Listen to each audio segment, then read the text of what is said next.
भाई जय। तो परवश लिए उठाए और लाए कृपा निधान, भरत राम के मिलन लख बिसरे सबही अपार।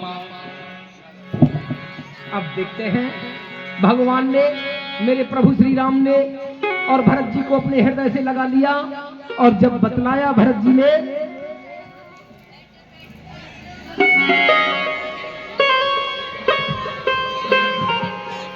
भैया भरत, आप हमें खोजते फिरते आए हो तो सर्वप्रथम हमें अयोध्यापुर की कुशलात सुनाओ भैया। हे प्रभु, क्या कुशलाल सुनाओ प्रभु। कुशलाल तो आपके आते ही अयोध्यापुरी की समाप्त हो गई प्रभु। आप तो यहाँ वन में आ गए और अयोध्यापुरी भी पिताजी का स्वर्गवास हो गया।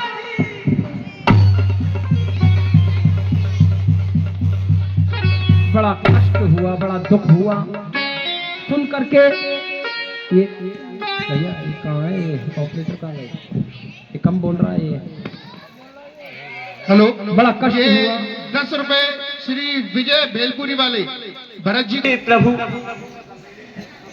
भैया भरत, ये सब कैसे हो गया भैया? हे प्रभु, अब मैं आपसे हाथ जोड़कर एक विनती करना चाहता हूँ प्रभु। आप मेरी विनती को ध्यान से सुनो और स्वीकार करो प्रभु।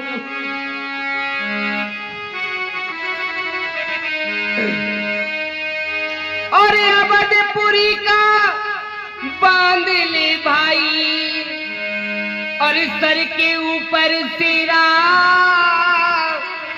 और जंगल दिया पान बीच कुछ काम नहीं से तेरा भैया, काम नहीं से तेरा। अवधपुरी का बांध ले भाई तू सर के ऊपर तेरा, जंगल दिया पान बीच कुछ काम नहीं से तेरा रे भैया, काम नहीं से तेरा। अवधपुरी का बांध ले भाई सर के ऊपर सिरा, जंगल दिया बान बीच कुछ काम नहीं से तेरा भैया, काम नहीं से तेरा। और चल के राज अवध का कर ले, फिर चल के राज तू अवध का कर ले, रे रे रे रे रे रे रे। और चल के राज अवध का कर ले, जो वन में खो पैसे दुख दुनिया का मारा फिरे क्यों, दुनिया से मुंह मोड़े भैया, दुनिया से मुंह मोड़े। और तेरी फिक्र में पितर गुजर गए, तेरी फिक्र में पितर गुजर गए हो। और तेरी फिक्र में पितर गुजर गए, सुना कर गए डेरा, जंगल दिया बान बीच कुछ काम नहीं से तेरा भैया, काम नहीं से तेरा। अवधपुरी का बांध ले भाई, अवधपुरी का बांध ले भाई, देखो सर के ऊपर तेरा, जंगल दिया बान बीच कुछ काम नहीं से तेरा भैया, काम नहीं से तेरा। प्रभु, बस मेरी यही विनती है, चल करके अयोध्या का राज करो। मैं आपकी जगह 14 वर्ष वन में रहूंगा प्रभु। हाँ भैया भरत, भरत भैया मेरी ले जा खड़ा हूँ। और ये भरत भैया, और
सभी माता को हुक्म बजई और भैया सभी माता को हुक्म बजई और भैया दुखन पावे मेरी के कई मैया मेरी ले जा खड़ामू भरत भैया मेरी ले जा खड़ाऊं भरत भैया मेरी ले जा खड़ा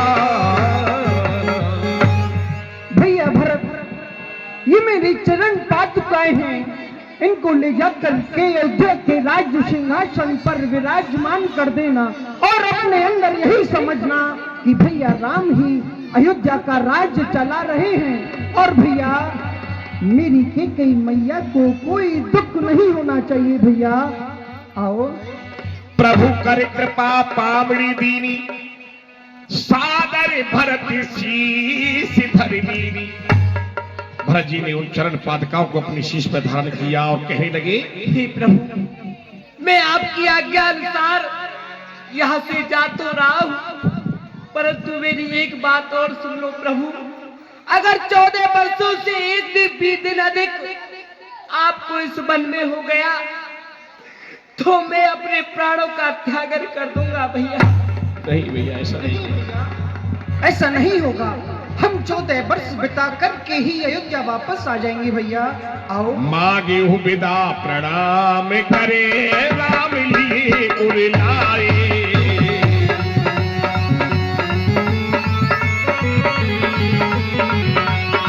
लोग चाहती हमारे पर कुटल को लक्ष्मण देखो, इस स्थान के बारे में हमारे अयोध्यापुरी के नगर वासियों को ज्ञात हो गया है और वह आए दिन हमसे यहाँ आकर के मिलाप करते रहेंगे। ऐसा कहते हैं कि योगियों व भोगियों के गुजारे एक साथ नहीं होते। लक्ष्मण चलो, हमें अपने ठहरने योग्य कोई दूसरा स्थान देखना चाहिए। चलिए प्रभु। इसीलिए मेरे प्रभु श्री राम जी ने उस चित्रकूट नाम स्थान को छोड़ दिया, क्योंकि वो सोचने लगे कि यहाँ भरत जी तमाम प्रवासियों को लेकर के यहाँ आकर के हमसे मिल के गए हैं। जिसका मन हमसे मिलने के लिए करेगा वो यहाँ चित्रकूट पर आकर के हमसे मिल जाएगा। फिर यहाँ रहने का व अयोध्यापुरी में रहने का कोई अंतर ही नहीं है। इसलिए योगियों के और भोगियों के गुजारे एक साथ नहीं होते, इसलिए उस स्थान को ही छोड़ दिया और आगे बढ़ने लगे। तो देखते हैं जितने भी चित्रकूट पर ऋषि महात्मा रहते थे, सभी ऋषि महात्माओं से विदा मांग करके श्री राम जी कि सकल मुनि सनी विदा कराई।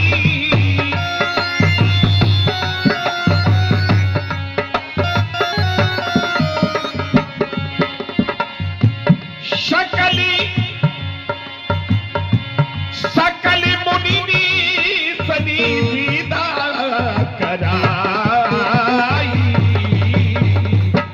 सीता से चली दोनों भाई। सीता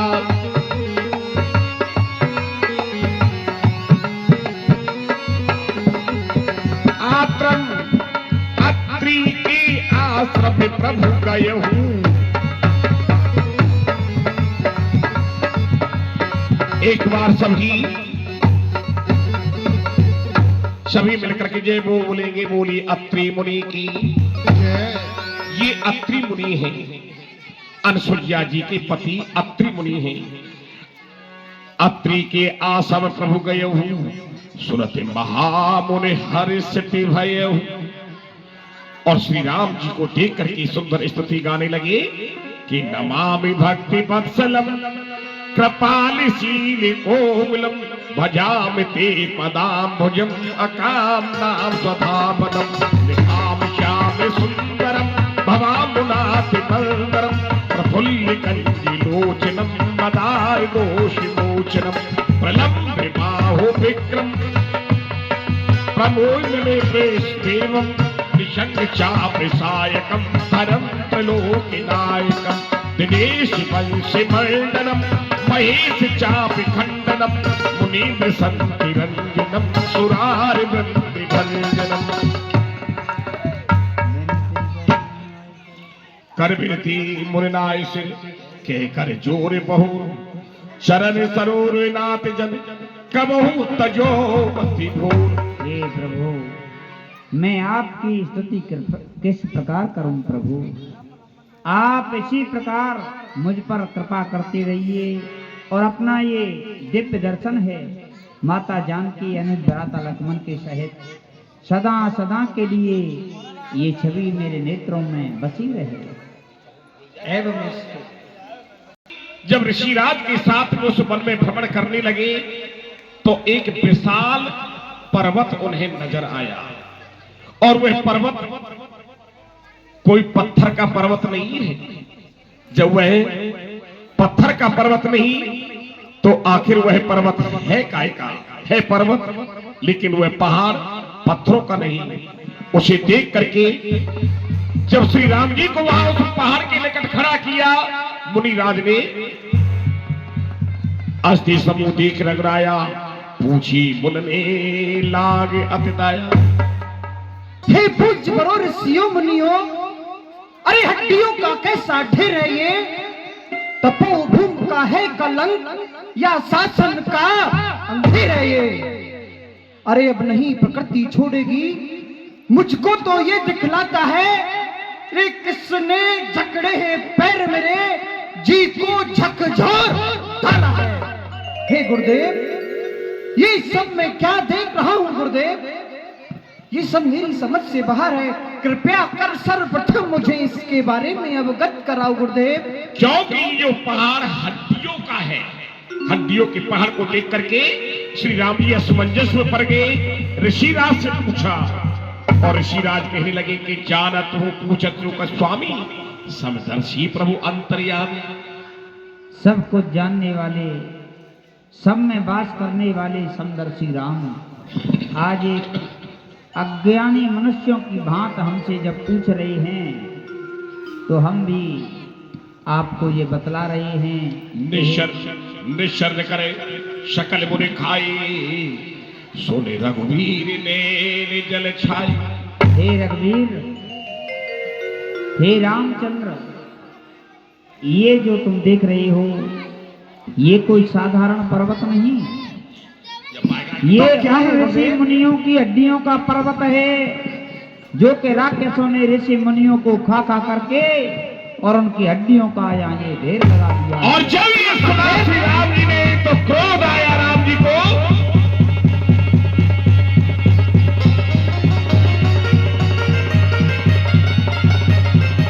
हड्डियों का ढेर?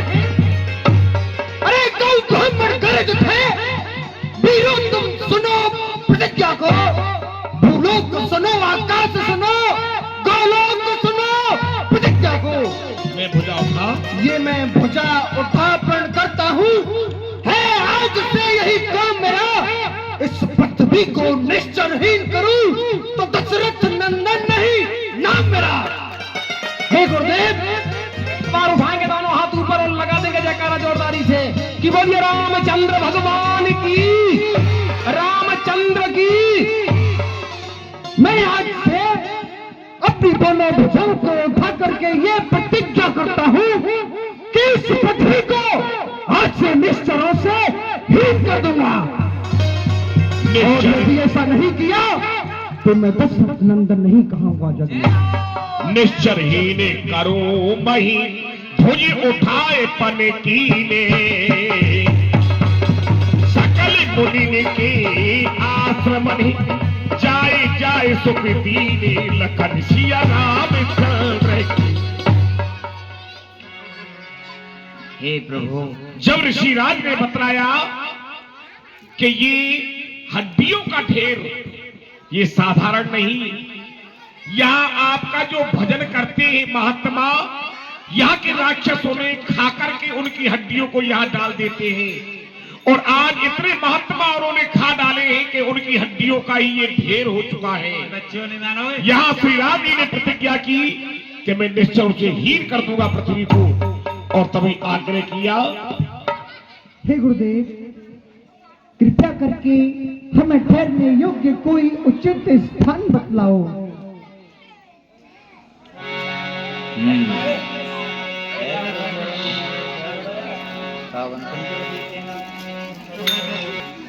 एक दूरी पर दंडक वन में एक पंचवटी नाम का सुंदर और मनोहर हे प्रभु परम मनोहर ठाम पावन पंचवटी ते नाम। पंचवटी नाम का पावन और पवित्र आश्रम है। गोदावरी नदी का किनारा है। वहीं अपनी पर्ण कुटी बना करके दंडक वन पुनीत प्रभु करहु उग्र शाप मुनिवर कर हरहु। दंडक वन को भी अपने चरणों की धूलि दे करके और वहाँ के ऋषि महात्माओं को अपना दिव्य दर्शन दे करके कृतार्थ करिए प्रभु। ये वन मांगो कृपा के तपस्व हृदय श्री अनुज समेता। हे प्रभु, मैं आपसे यही वरदान चाहता हूँ कि माता जानकी अनुज भ्राता लक्ष्मण के सहित सदा सदा के लिए आप मेरे हृदय में निवास करें। नमस्तु।